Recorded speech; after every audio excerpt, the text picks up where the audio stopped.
Part 46 ng Jump Carl, Jomar at Carla papuntang Albay kukuha ng passport at doon mag-so-shoot. Ano kaya ang ibang kaganapan? Yan ay sama-sama nating tutukan mamaya mga kalingap. At kung nagustuhan niyo po ang ganitong klaseng reaction video, paki-like at subscribe naman po para lagi kayong updated sa susunod kong mga uploads. At salamat sa walang sawang pagmamahal at suporta kay Kuya Val Santos Matubang at Idol Kalingap Rab. Paalala, panoorin at tapusin ang video na ito para malaman mo kung ano ang nilalaman nito bago mag-comment.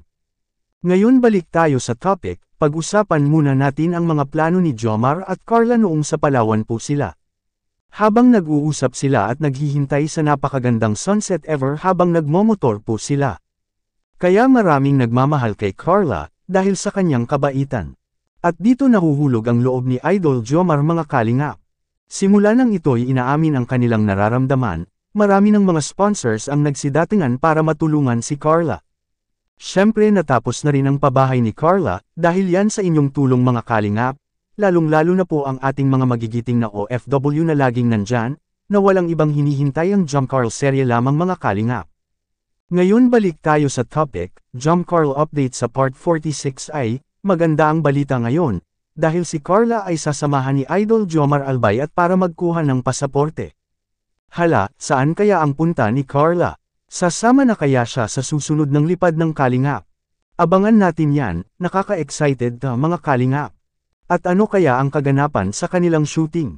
May pasurpresa kaya si Papa Joms mga kalingap? Ito ay isang opinion o haka-haka lamang kung ano ang kaganapan sa susunod na episode ng Jump Carl mga kalingap? Kaya pwede ko kayo mag-comment sa ibaba mga kalingap. Ngayon balik tayo sa topic, siguro para sa aking palagay may pasabog ang dala ng ating mga bigating sponsors ni Carla sa Albay mga kalingap. At isa pa may regalo sigurong dala si Idol Jomar para kay Carla mga kalingap, kaya subaybayan po natin mga kalingap, malapit na. Biruin nyo napakagandang lugar ang Albay at doon pa mag-so-shoot ang Jump Carl. May mga joyride pa ang kanilang mararanasan doon mga kalingap. At marami pang iba, napakaswerte talaga ni Carla, dahil nandyan si Idol Jomar na palaging nag-aalaga kay Carla mga kalingap. Si Idol Jomar ang nagbibigay ilaw sa buhay ni Carla. Bakit? Dahil ang daming blessings ang dumating ni Carla, simula noong naging tambalan ang Jomar at Carla o Jump Carl serye. Hindi na po ito mabubuwag kung walang magbabago sa kanila. Kaya suportahan po natin ang Jump Carl serye mga kalingap.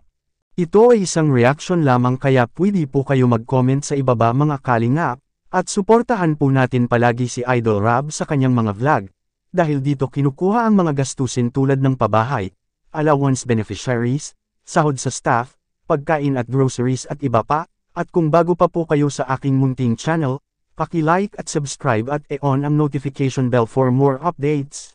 Maraming salamat po mabuhay tayong lahat, God bless us all.